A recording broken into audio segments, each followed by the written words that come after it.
7 and welcome back to the channel and a very exciting video. In this video I'm going to cover how the Fanatec DD Plus feels compared to the Simagic Evo Pro, with no confusing numbers, no technical jargon, just honest 100% this is how I feel about it. So a little while ago I reached out to Fanatec with an idea for 2 videos, this being one of them. In my search for a new wheelbase back in the summer, I was split between the DD Plus and the Evo Pro. I really, honestly couldn't decide which one I wanted to go for, and no one could actually give me a straight answer. And I thought that others may well be in the same situation and have the same questions I did, like which one should I go for? And today, I'm the guy that's going to give you that direction. Now, if you've been around the channel, or you know the channel at all, you'll know just how much I absolutely love my Evo Pro, and my Simagic products in general. However, you'll also know that I used to have Fanatec, and I also love my Fanatec products. Despite their previously bad reputation, I've always had a good relationship with them, and not a single problem with their service. But first, the usual disclosures that come with this sort of video. Thank you very much to Fanatec for allowing this video to happen in the first place. Fanatec did loan me the base for the purposes of these videos, and have given me no direction at all on what to say, nor tried to influence my thoughts or this video in any way. As usual, my thoughts are 100% my own, and you will get them with 100% truth with no filtering. The Evo Pro in this video was bought strictly with my own money, with no input from Simagic either. In fact, they have no idea this video is even happening. Okay, so with that little apex of truth out the way, let's get into it. How does the Fanatec DD Plus compare to the Simagic Evo Pro, and who should buy one over the other one when comparing these bases? So as soon as I set up the DD Plus, it felt like home instantly. The feeling was very Fanatec, very familiar, and I knew exactly what the base was telling me, what was going on with the car, and there was no moments of doubt about what the force feedback was doing and what I was trying to understand from the base. This is the biggest compliment I could possibly give to a wheelbase. It just felt natural, and it felt like that straight out of the box. Filter on 3, dampening on 10%, and the rest of the settings on 0. My CSL DD settings basically felt like a dream. The build quality of the base is excellent. The QR2 system on the front of the base is nice and short, meaning your wheel is closer to the motor. The base itself looks really cool. I find with the Fanatec, you're either a fan of their style or you're not. Personally, I am a big fan, but it is a subjective thing. But to me, the base looks fantastic, it's high quality, and has some personality to it. Coming in at 15 Nm of peak torque, which subsequently is also its holding torque, it can hold that 15 Nm all day, every day. The DD Plus is all anyone will actually ever need from a wheelbase when it comes to power. The power on offer here feels superb, and the fact that the Fanatec can offer that full 15 Nm of torque that will never drop below that number under load if you run it flat out makes this base feel outstanding. In fact, outside of the peaks on the Evo, they can carry more of that power at 18 Nm. Overall, the DD Plus actually feels stronger when set to the same values as the Evo Pro, which does make me wonder, is the Evo Pro actually dropping off, or is the Fanatec DD Plus actually 15 Nm, because it does feel a lot more. Fanatec really did do a wonderful job with this motor. It's a motor they should be proud of, and I was very surprised when they agreed for me to be able to put this base against the Evo Pro, arguably one of the best bases on the market. And now I can see why they had that confidence in this product. It is a darn good base. Now, don't get me wrong, the power on offer here with the Evo Pro, it's really not bad. 18 Nm, it's a real powerhouse. So the Evo Pro, there's nothing to worry about here at all. I already rated it in my review as I would buy it again every day of the week and twice on Sunday, and I still stand by that. It's phenomenal. The force feedback is immense on the Evo Pro. The details on offer here are superb, with the right settings, that is. Especially in LMU, I can feel more what's going on with the Evo Pro than I can with the DD Plus. Catching slides is genuinely just easier on the Simagic. Then we get to the noise factor. And for those that have been around the channel for a while will know that I've always been open and honest to the fact that the Evo Pro is just noisy, especially with the wrong settings. But when you dial this bad boy in, it becomes a lot quieter. It's never silent, but it is a lot quieter. But the DD Plus is absolutely silent. There isn't even a murmur at full power, mid-corner, full speed. Not a single sound comes from this base in normal use. But we are about to discuss the only drawback I did find with the DD Plus. Full force. Now we'll touch on this properly in a second because full force itself is not the drawback. But I do want to address the noise with this. When you have full force enabled, which sadly is only available in iRacing, and now GT7 on the PlayStation, and you have it turned all the way up to 100%, this base can sound very loud and very off-putting.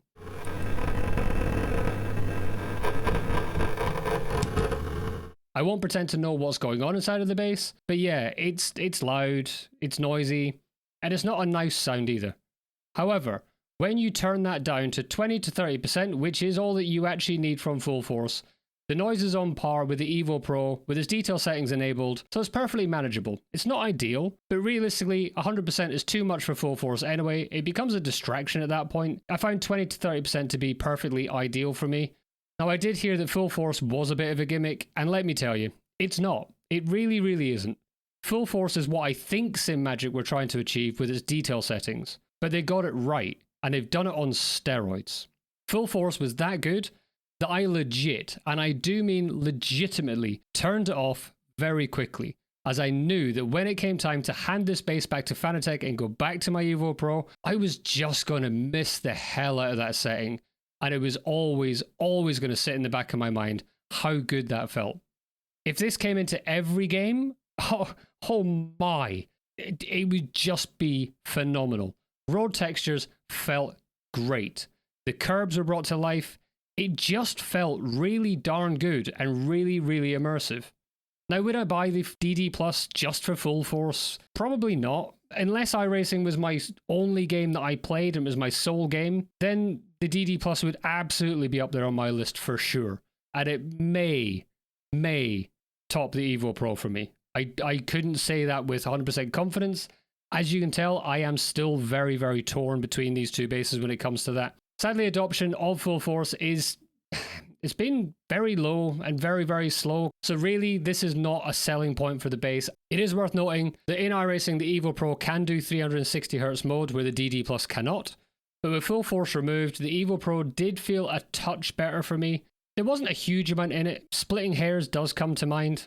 Okay, so what are the downsides of each? The DD Plus is expensive in this day and age, coming in at €999, roughly £879. While being a great bass, it's not exactly what I would call competitively priced when you consider what's on offer with other basses within that price range and cheaper, especially the Evo Pro, and the fact that that could be got for £730. The closed ecosystem is frustrating to me, and the somewhat dated wheels from Fanatec now are also a downside. Don't be wrong, I love my wheels I had with Fanatec. The McLaren GT3 V2, the Formula V 2.5, and the Clubsport RS. All of them are great wheels. But with wheels nowadays having RGB up the yin-yang and allowing really cool things like Daniel Newman racing profiles, the Fanatec wheels now just start to feel a little bit dated. Even if they are good, and they honestly, in my opinion, they have the best shifters that I've tried. Outside of that, realistically, I cannot think of any negatives with the bass itself, outside of the noise when full force is turned all the way up in iRacing. Now, the Evo Pro, while an amazing bass, also has its downsides. The RGB ring is about as useful as tits on a fish, if I'm being 100% honest.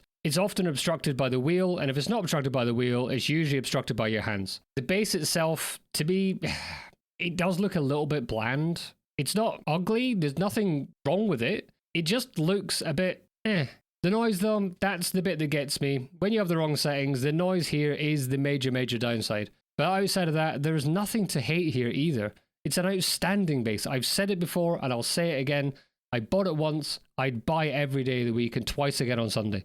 Okay, so which is actually the better bass? Well, this is subjective, and as you can tell, it's not exactly an easy question to answer, but I will try and put my thoughts into words to give you some guidance here. The DD Plus is an awesome bass, but there are some elements I think that Fanatec could do better. For example, there is a heavy amount of filtering applied at the driver level before you even touch the software.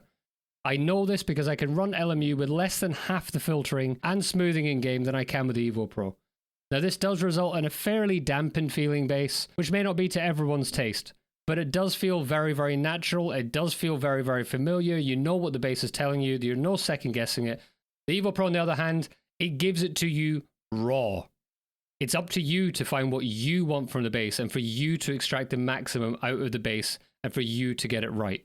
But when you get it right, just wow. However, this level of options can be confusing to people who don't understand what each setting does, which is why I said I didn't think this was a bass for beginners.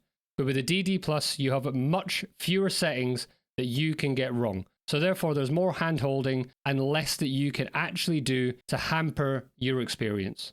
When it comes to software, there really is nothing between them now. The new version of Fanatec software is as good as Simagic's Sim Pro 2 software. However, if you do like a lively wheel and a livelier base, with the DD Plus you are somewhat scuppered. I'd love to see them unlock the full potential of this base and allow us to make our choices, and allow people to have a lively wheel if that's what they want.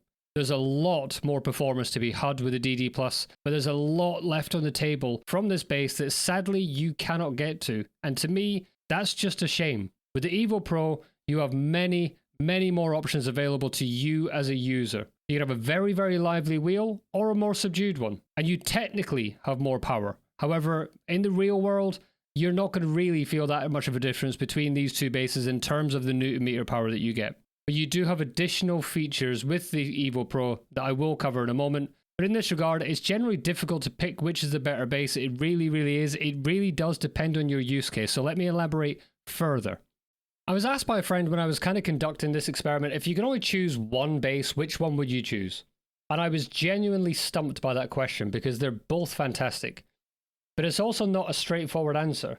There is nuance to this question and nuance to this answer if you haven't noticed already. But I will try and answer this now so you don't get left feeling as confused as I was when I was in this exact same position before I was fortunate enough to actually get a chance to get my hands on both of these bases. The DD Plus to me is for people who love the Fanatec ecosystem or who are already heavily invested into it. It's also for people who want a no mess, no fuss base with a ton of settings that they can get wrong. So more of a plug and play base. It's more of a, I'm a beginner, I don't want to go into those deep settings. Just get one set of settings and use them for every game. On the flip side, if you want different settings per car that load automatically, then the DD Plus is absolutely for you. This is a feature that I just wish Simagic would put into SimPro. Its value as a user really should not be underestimated. Now, the Evo Pro is for people who want a raw, unfiltered base that they can turn into their own, and their own style of force feedback. The big plus side of the Evo Pro is that you can make it feel like a DD Plus, and sadly the DD Plus cannot be made to feel like an Evo Pro. The Evo is for people that want a very modern, open ecosystem with USB pass-through, and the option of a lively, detailed force feedback, or a more subdued, more dampened, more natural feel that the DD Plus also gives you. The Evo Pro is for someone who loves RGB, third-party wheels, without having to go that extra mile and the considerable cost that comes with that with Fanatec to make them compatible. So I hope this has cleared something up for you if you're struggling to choose between these two bases. If you enjoyed this video, please think about subscribing. It's free and it really does help the channel out far more than you know. And it will also help me gain the influence I need to bring you more of these style videos and allow more companies to work with me in the future. So as usual, I've been Just Dave, reminding you all to keep it rubber side down, never give up, and remember, we do this for fun. So be nice to each other. Until next time, take care.